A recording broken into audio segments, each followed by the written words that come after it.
In today's episode, I'll be giving my review and reaction to the 2019 film The Gentleman. So let's jump right into The Gentleman. Do something, man. People are questioning you. Shut up. Shut up. Okay, yep, do that. Sure, guys. Stupid and dumb, just an idiot. Get your shit together, son. Fuck it. I loved it. Welcome to the dub cast.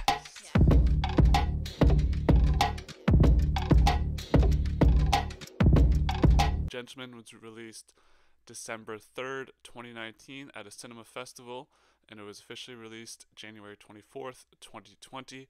The genre is a gangster film. The runtime is just under 2 hours, 1 hour and 53 minutes. The budget was $22 million. The director is Guy Ritchie, who we reviewed his movie Lock, Stock, and Two Smoking Barrels on this channel. Go check that out if you haven't yet. And the movie stars Matthew McConaughey, Charlie Hunnam, Henry Golding, Michelle Dockery, Jeremy Strong, Eddie Marsan, Colin Farrell, Hugh Grant, and that's it. So, if you're new to the channel, I'll give my overarching review on the movie and then go into my thoughts and reactions throughout the movie as things occurred. So, starting with the overarching review, I thought this was a fun movie for sure. In my opinion, there were definitely too many twists that just didn't need to happen, and with the storytelling, the way that the story was told, with all the different narration and the rewinding and the kind of false bits that came out and then were like kind of retconned at the end. It just left me a little bit confused watching it. So I did like all of the characters though, and the kind of different groups. Sometimes I didn't like how it seemed like there were too many people in the movie, too many things going on, but all of the people as like their own entity, I did appreciate that. I did like all the characters and understood their purpose. I felt like we knew a lot about each of the characters and could understand that they were basically all in it for themselves. At the end of it, they're all just trying to do their own motivations and not really caring about other people, which, that's the human race.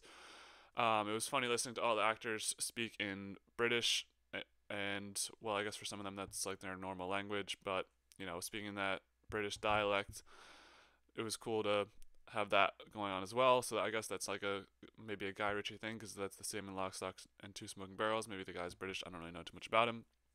Um, Pretty strong performances across the board, and I was never really bored at any point in the movie. I thought it was kept me pretty engaged.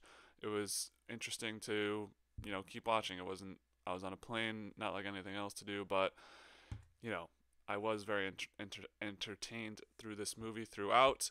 I didn't like the fake outs as well, and just that narration was a bit odd to me, so that took away some of the greatness of the potential of this movie, just for me personally. I also, once again, don't like the movies that end with the ending leading towards a sequel, which this kind of does, setting up the TV show. But most of the ending was covered, most of the stories are complete. But I feel like this did kind of set up the TV show and didn't leave a full, complete ending, so I don't really like when movies do that, so that will dock at some points as well. I think there was just also an extra layer too that didn't need to be there, like the Russians at the end. I thought that was just going away a step above what the story could have been. I thought we could have just left it kind of clean and simple, but they had to keep throwing in more things and things to make it more and more complicated. I would recommend this movie to Matthew McConaughey fans. I thought this was a good one, and action fans as well. Pretty solid film, so I'm thinking a 7.8 for The Gentleman. A little bit better than I expected, but around what I expected to be at for this movie. I didn't know it was. Some people recommended it to me, but not really a well-known movie. I did appreciate it, so thank you to the people who recommended it to me. I know it was like one of the only Netflix releases before they used to, or back before they just release mad movies on Netflix now. So definitely would recommend this to people who like McConaughey, people who like little action movies. This kept me entertained for sure. So 7.8 we go on this one. Let's compare it against everything else we've reviewed on the Dubcast so far. So this is our 22nd movie ranked on the Dubcast. Crazy. And of those 22 movies, this ranks at number 14 of these so far, missing out on the top half of the movies, right under the average there. This is a pretty good list of movies, so that's not too much of a docket against it. So this ties with Deadpool and Wolverine. Since these are both the same score, I would take The Gentleman over it, so that's why The Gentleman is over on the list. And this is our 7th movie in the 7 column, so 7's getting another one there. So this beats the other Guy Ritchie movie, Lock, Stock, and Two Smoking Barrels, by 1.8 points. I gave that a 6.0, and this one gets a 7.8. So two Guy Ritchie movies in the books. Um, and yeah, so let's move along with the dubcast graphic, and now let's go into my thoughts and reactions throughout the film. So starting out the film, we have McConaughey's character asking for a pint and a pickled egg, and he says, "If you want to be the king, it's not enough to act like it. You need to be it. Don't cause chaos and one's demise." So pretty solid quote there to start off the movie. Rings true throughout. He takes action when he needs to later on in the movie.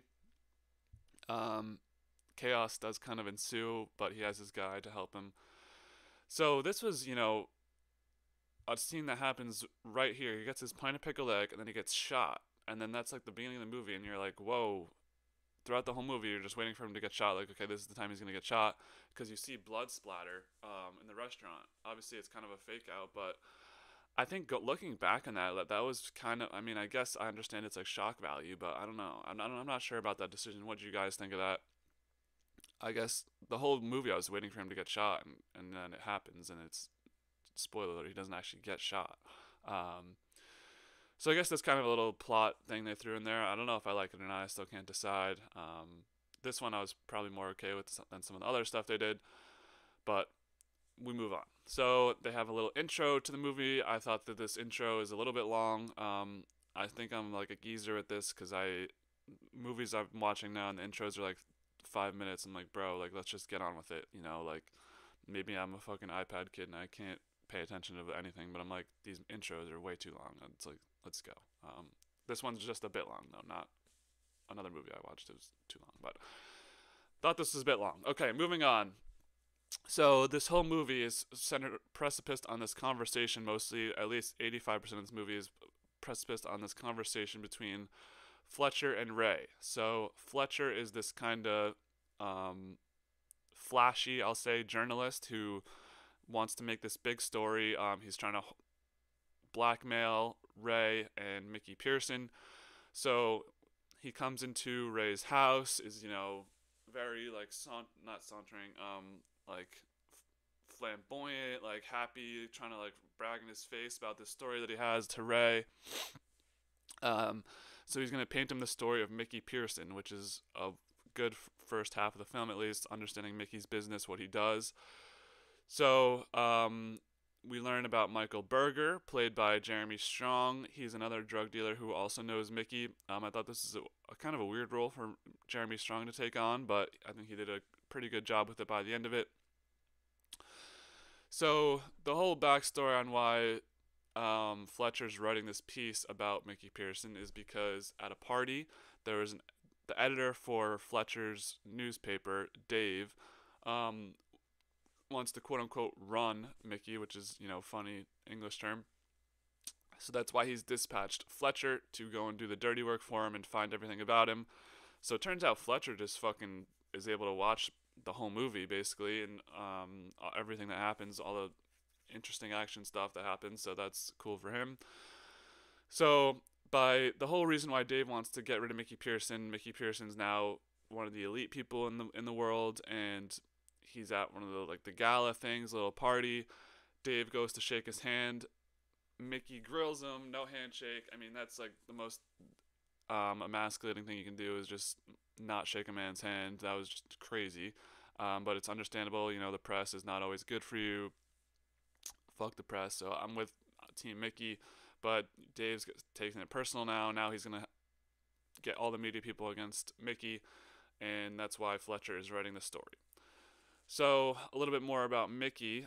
We learn he has a super underground weed business by using estates of rich people. So he has these people who have these huge properties, and then his business is all physically underground. Like the one example they show you of the farm is like this cargo box, and then you go take an elevator down. Like you'd never suspect it. It's impossible to see. So Mickey's kind of showing Michael Berger around. Michael Berger is a potential interested buyer in taking over Mickey's business. Mickey wants to get out. He doesn't want to be in it forever. I think that's pretty smart. You never want to do too much Once you have enough money to, sustain the rest of your life, there's no need to keep at it, especially in a legal business like this one. Granted, it will become legal soon in the UK, but I think this is the smart decision to get out when you can, live life. He's got a great wife who he enjoys spending time with, who we meet later on. So I agree with him. Get out when you can. So they're negotiating a price, and the weed will also be legal in the United States soon, in the next 5 years. So Mickey wants a higher price, which becomes pretty much like the boiling point of the whole movie is him wanting a higher price than what Burger thinks. So Burger's going to work to undermine him, but we'll talk that through in a bit. So we meet Dry Eye. He's an adversary to Mickey. He says a gentleman's quote is a gentleman's quote. Um, Not really.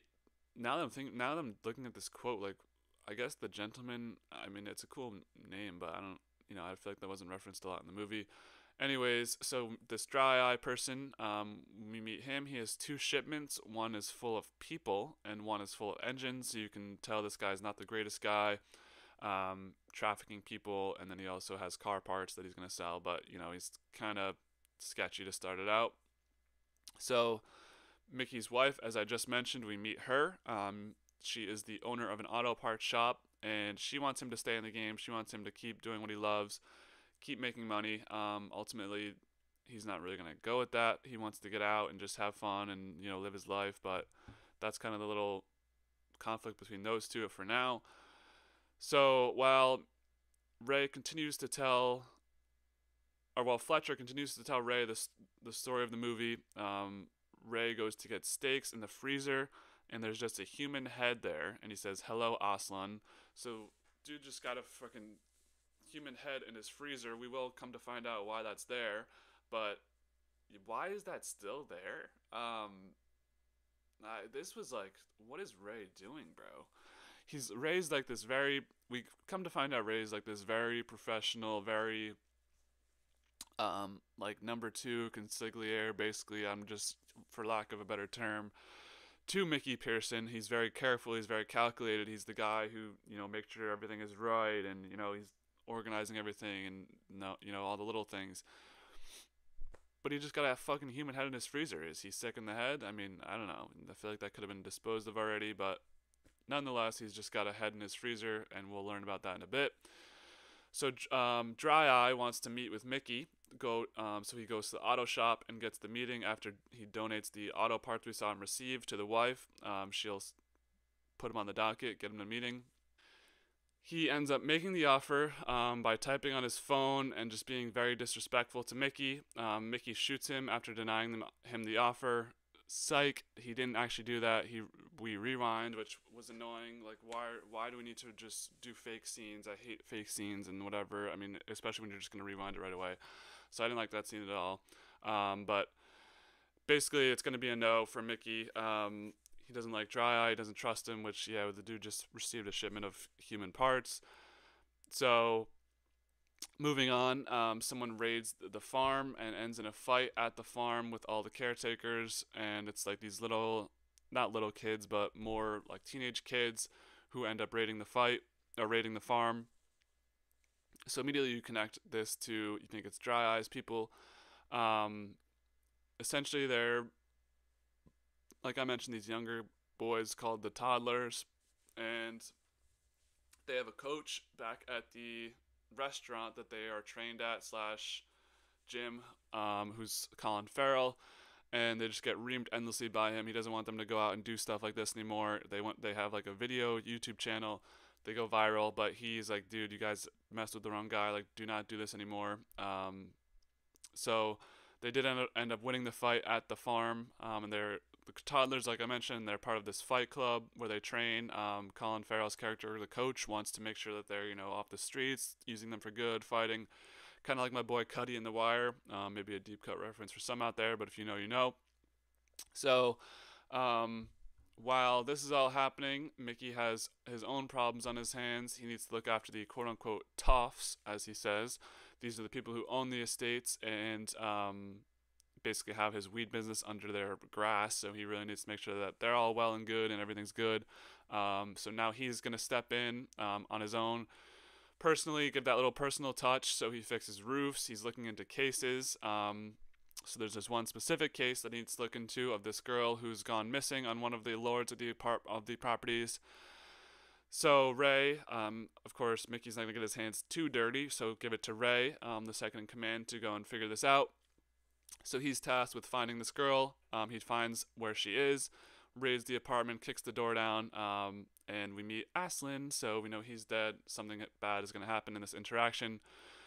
So essentially, it's this girl Laura. She's been doing heroin with these other 2 to 3 guys in this apartment. Doesn't go to school, doesn't do shit, hides from home. Come on, like, really, in 2020 or 2019 we're doing heroin and not going to school? You're rich. Come on, you have everything you ever need. I know that's deep analysis that we'll need to do some other time, but the boys don't want her to leave the apartment. Obviously, they're probably all simping for her. So it's gonna be a struggle. She comes willingly, but the boys are like, no, we're gonna come back or make you come back. You're not just gonna leave like that.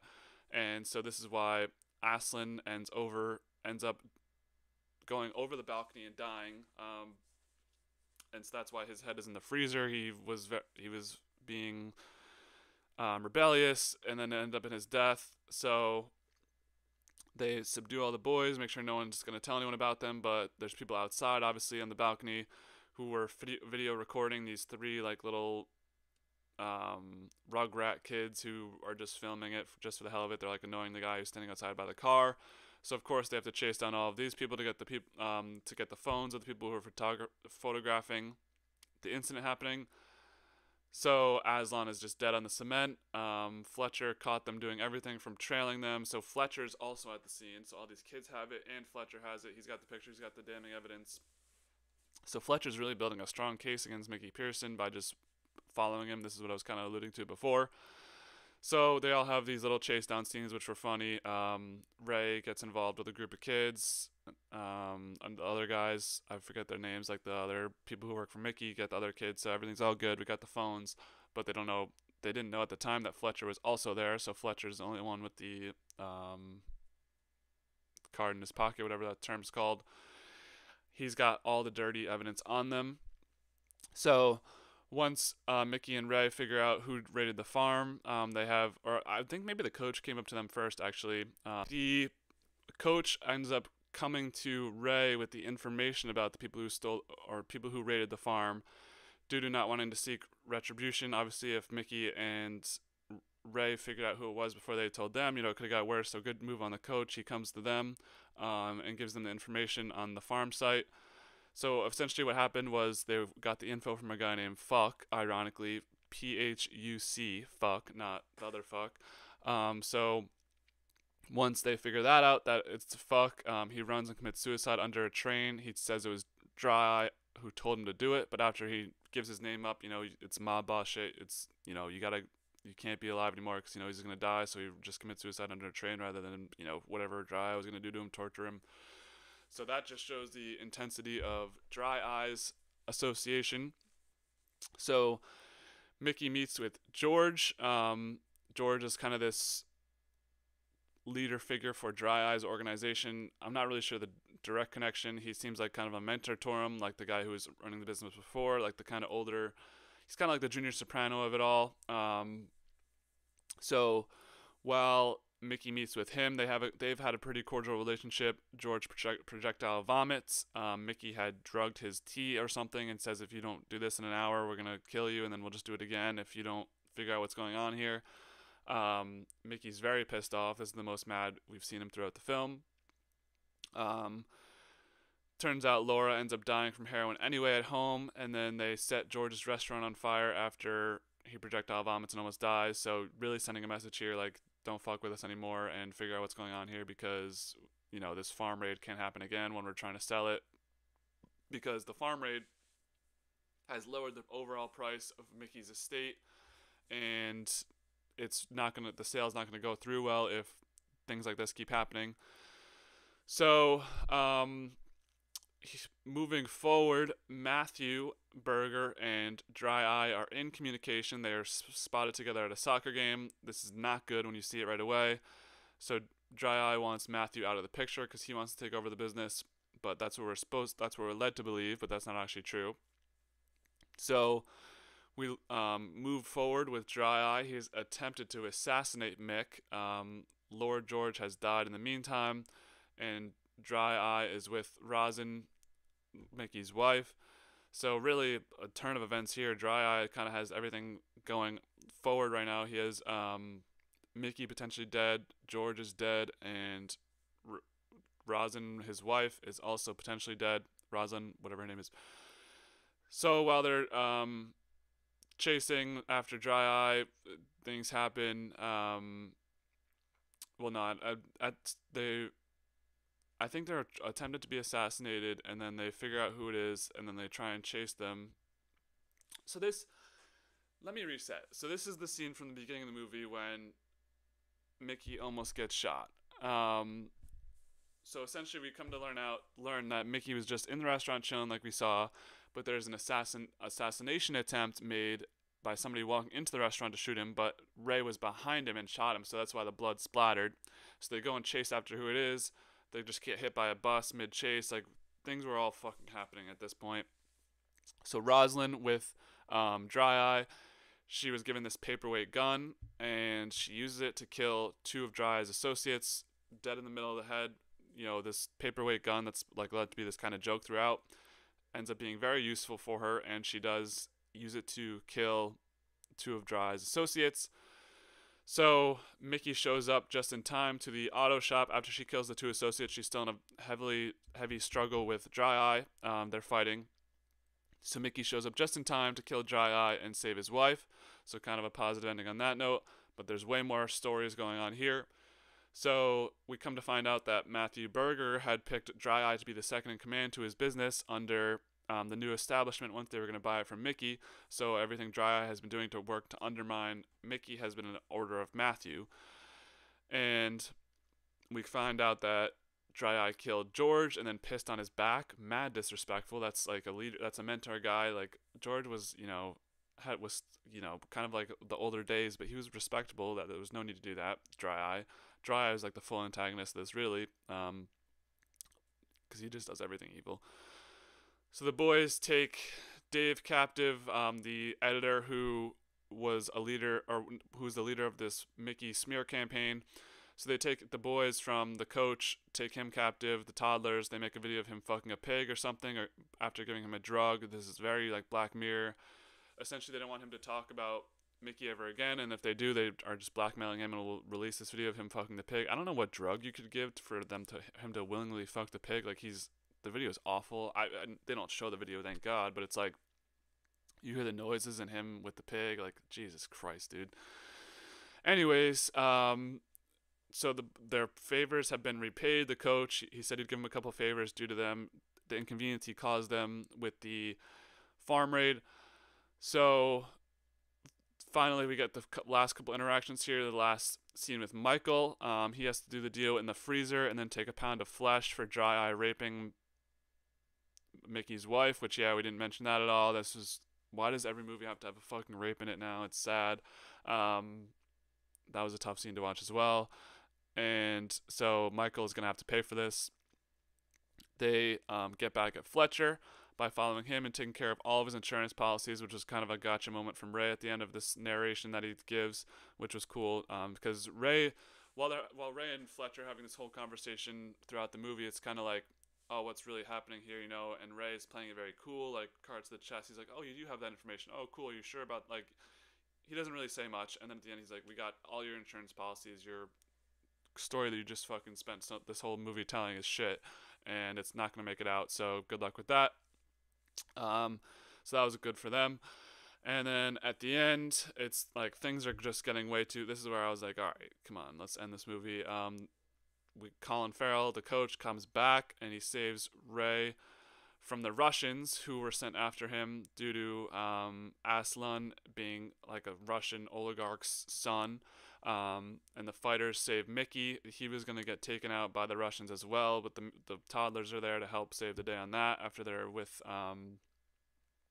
Mickey. Mickey has an interaction with Michael, gets in the car. He's supposed to be killed, but then they're saved by the toddlers. So really, the whole point of the movie is that the toddlers and the coach were basically the beast. I love the coach. He was an awesome guy watching. So everyone is saved. Mickey and Ray are saved. Fletcher goes to a movie producer now since he can't tell any of this stuff to anyone because all of his insurance policies are taken out and he has no story. And then after he gives his pitch to the producer's like, maybe we'll do this movie. Rosalind says to Mickey, he got Fletcher about Ray, so Fletcher's in captivity. Cut to credits, movie over. So Fletcher, not Fletcher, Mickey, Ray, and Rosalind win the day. A good story for our heroes. So yeah, what do you guys think of The Gentleman? I thought this was a pretty solid movie, honestly. Good, nice 2 hour watch on the plane, kept me entertained. I liked it a lot. Not a lot, 7.8, but what would you guys give this movie? Who's your favorite character? Mine was the coach. And that'll wrap up The Gentleman 2019. So moving forward, what you can expect on the channel: weekly Survivor episode recaps, weekly NFL streams, and more movie reviews. Next up, Hacksaw Ridge. Watched it yesterday, so get ready for Hacksaw Ridge review. Thank you so much for watching. As always, be easy.